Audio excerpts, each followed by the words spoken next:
오늘은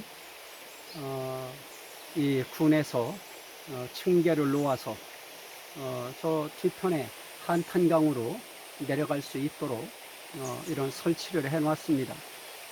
저는 오늘 한탄강이 흐르고 있는 저 뒤편을 배경으로 해서 기독론이라고 하는 그동안 그리스도론에 대해서 계속 말씀을 드렸습니다.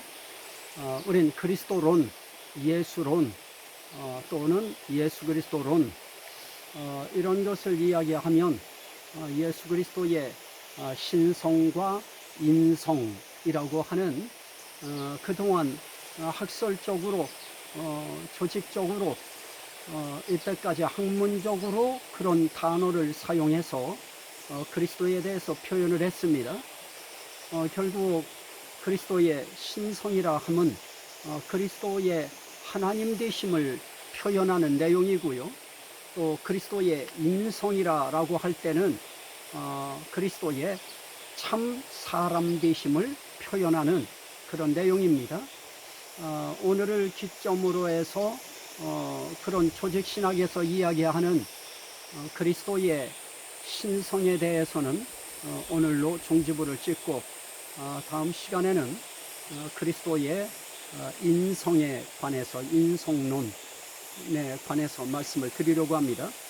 자, 오늘은 그리스도의 신성에 관한 그런 이야기를 할 때 저는 그리스도의 하나님 되심에 강조점을 두고 있습니다. 자, 그러면 오늘 함께 나눠야 될 그런 말씀의 주제는 근본 하나님의 본체이신 하나님, 하나님의 본체이신 하나님 예수 그리스도, 이런 주제를 가지고 함께 말씀을 나누도록 하겠습니다.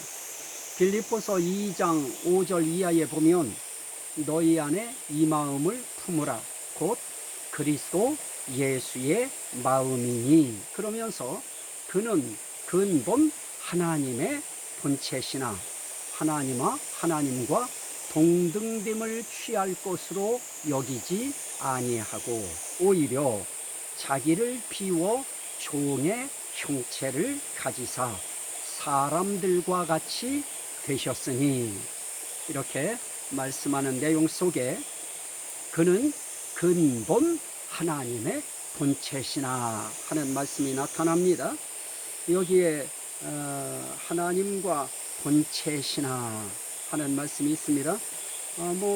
여기에 본체라고 할 때는 근본, 본, 몸체, 이런 한자의 뜻을 빌려서 표현하면 근본적인 몸, 근본적인 몸을 이야기하는 겁니다. 근본적인 신분을 나타내는 것입니다.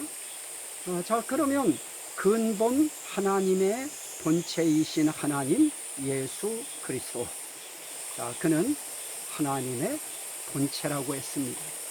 자, 그러면 하나님의 본체라고 하는 그 의미는 대체 어떤 것인가? 몇 가지 저는 성경적으로 그 의미를 봤습니다. 물론 이것은 이 부분을 설명하시는 많은 분들과 내용이 좀 차이는 날 수 있을 것입니다. 그러나 표현 방식에 있어서 좀 다름이지 그분들이 이야기하시는 것과 그렇게 결이 다르지는 않을 것입니다. 색깔의 차이일 것입니다. 색깔의 차이는 좀 있을 것입니다. 자, 그러면 하나님의 본체라고 할 때 그 하나님의 본체라고 하는 의미는 무엇인가?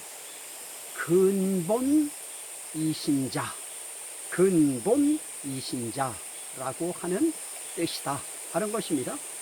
골로새서 1장 18절 말씀에 보면 그는 몸인 교회의 머리시라 그러면서 이렇게 말씀합니다. 그가 근본이시요, 교회의 머리가 되신 그분이 근본이시요, 이렇게 말씀합니다. 자, 근본이라고 할 때는 근본, 본, 또 뿌리, 근 이렇게 표현을 해서 근본, 뿌리, 근본이 되는 뿌리, 그분을 말씀하는 것입니다. 자, 여기서 우리는 근본이 되시는 근본적인 뿌리가 되시는 그분이 대체 어떤 분이신가? 그분은 교회의 머리시다. 교회의 머리시다. 교회의 머리만 되십니까? 골로새서 2장 10절에 보면 그는 모든 통치자와 권세의 머리시다. 모든 통치자의 머리가 되시고 모든 권세의 머리가 되시는 분이시다. 그분이 근본이시다. 그래서 그 근본된 그분이 하나님의 본체시다. 그렇게 말씀드릴 수 있습니다. 또 하나는 하나님의 본체라고 하는 그 의미는 골로새서 1장 15절 말씀에 나타나는데요. 그는 보이지 아니하는 하나님의 형상이시라. 그렇게 말씀 나타납니다. 그는 보이지 아니하는 하나님의 형상이시요. 자, 그러면 보이지 아니하는 하나님의 형상이신 예수 그리스도, 그가 하나님의 본체시다, 그런 것입니다. 그러면 보이지 아니하시는 하나님의 형상이 되시는 하나님의 본체이신 하나님 예수 그리스도, 그분은 어떤 분이신가? 만물이 그에게서 창조되되 하늘과 땅에서 보이는 것들과 보이지 않는 것들과 혹은 왕권들이나 주권들이나 통치자들이나 권세들이나 만물이 다 그로 말미암고 그를 위하여 창조되었고, 그럽니다. 자, 여기서 우리가 볼 수 있는 것이 무엇입니까? 이 하나님의 보이지 아니하는 하나님의 형상이신 하나님의 본체가 되시는 하나님, 그분은 다른 분이 아니고 만물이 그에게서 창조되되 만물을 창조하신 하나님이십니다. 하늘과 땅에서 보이는 것들과 보이지 않는 것까지도 창조하신 하나님. 그래서 왕권들, 주권들, 통치자들, 권세자들, 그들도 다 그로 말미암고 그를 위하여 창조되었고, 그럽니다. 여기에 왕권들, 주권들, 통치자들, 권세자들 다 같은 의미입니다. 같은 의미의 반복어이죠. 다시 말씀드리면 이렇게 세상 속에서 왕권이라고 하고 주권이라고 하고 통치자라고 하고 권세자라고 하는 이 모든 이들도 그분이 창조하셨다. 그러면 창조된 그들은 누구 위하여 살아야 되느냐? 그분 위하여 창조된 것이다. 그래서 왕으로부터 모든 백성에 이르기까지 이 천지 만물, 지금도 지저귀고 있는 새소리가 들립니다마는 심지어 저 물소리 하나까지 다 누구 위하여 창조된 것인가? 바로 하나님의 보이지 아니하는 형상이시요 근본이신 하나님의 본체가 되시는 하나님 예수 그리스도를 위하여 창조된 것이다 하는 것입니다.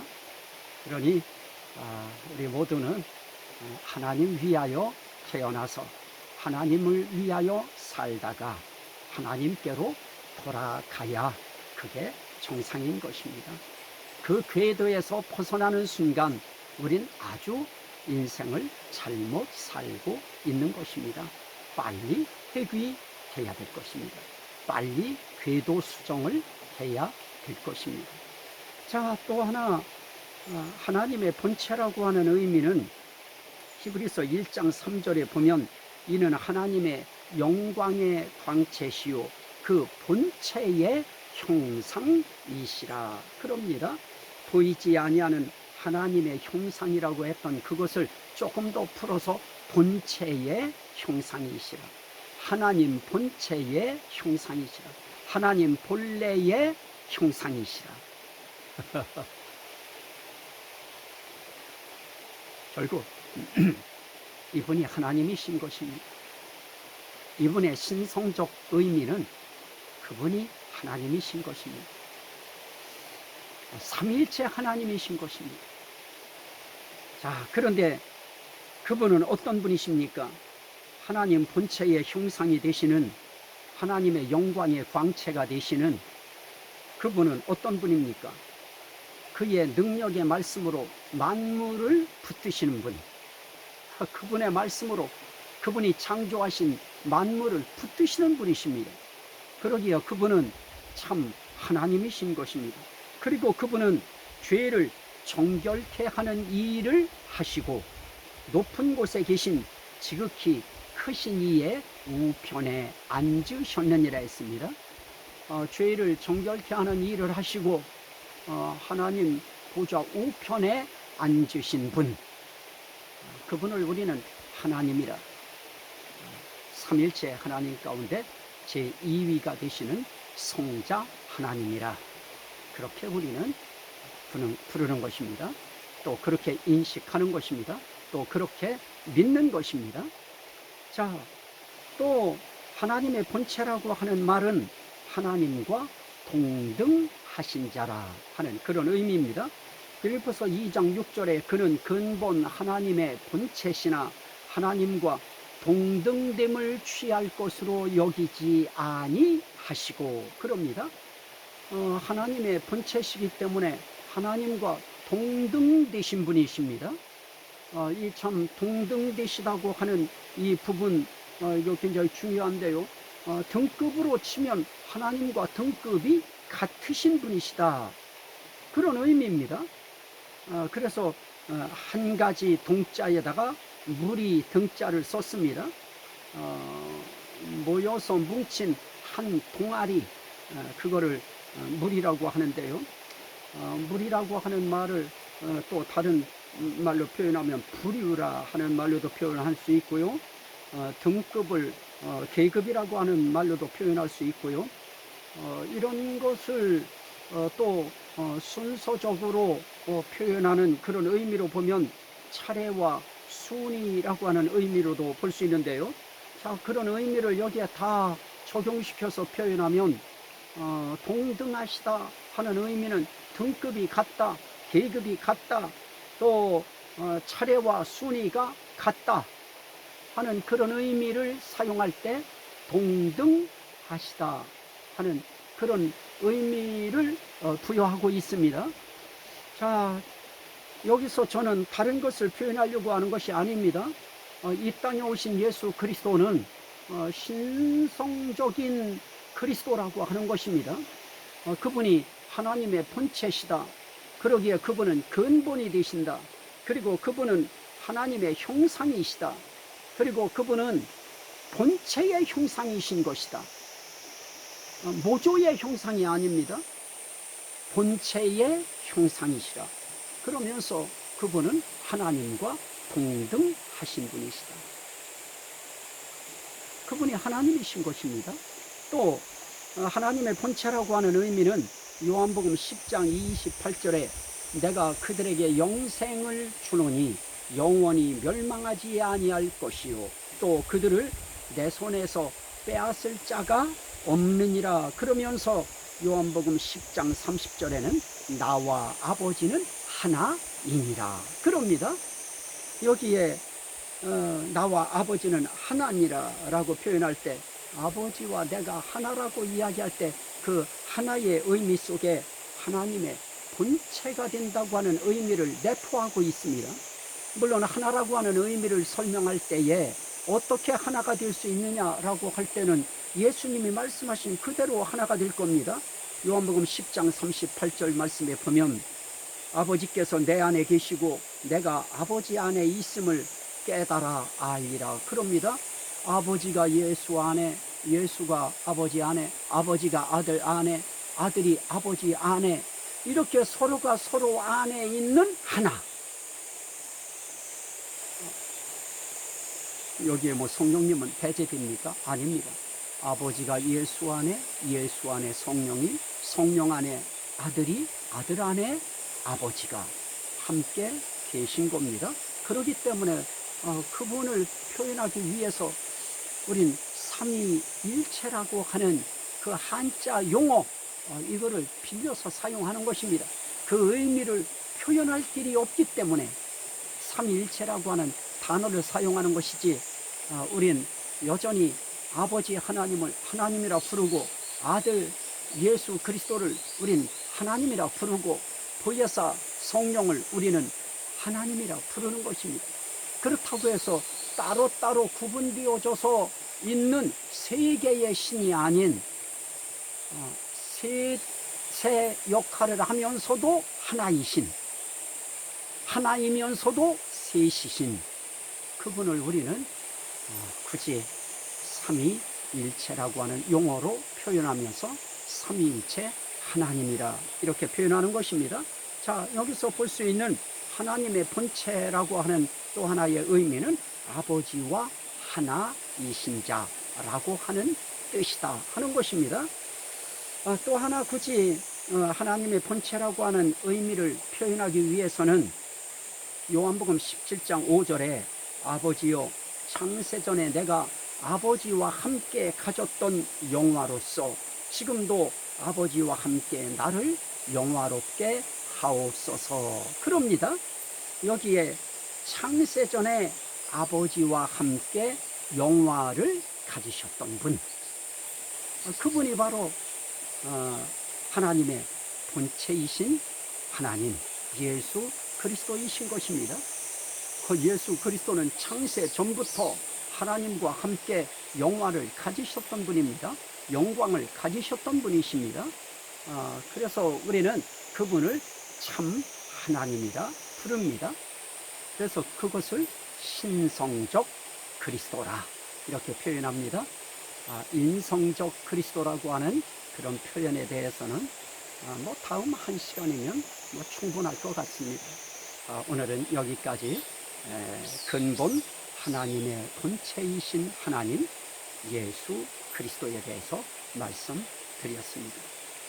하나님, 조금 물소리도 나고 새소리도 나고 저는 좋은 곳에서 좋은 생명의 말씀을 전하고 싶은 욕심으로 이런 장소를 택했는데 오히려 말씀 듣는데 거부감이나 조금 방해가 되지 않을까 저기 두렵습니다. 하지만 오늘 이 말씀이 듣는 심령들에게 생명이 되게 하시고 구원이 되게 하시고 은혜가 되게 하시고 복이 되게 하시고 능력이 되게 하시고 치료가 되게 하시고 회복이 되게 하시고 반드시 하나님께 영광이 되게 하옵소서.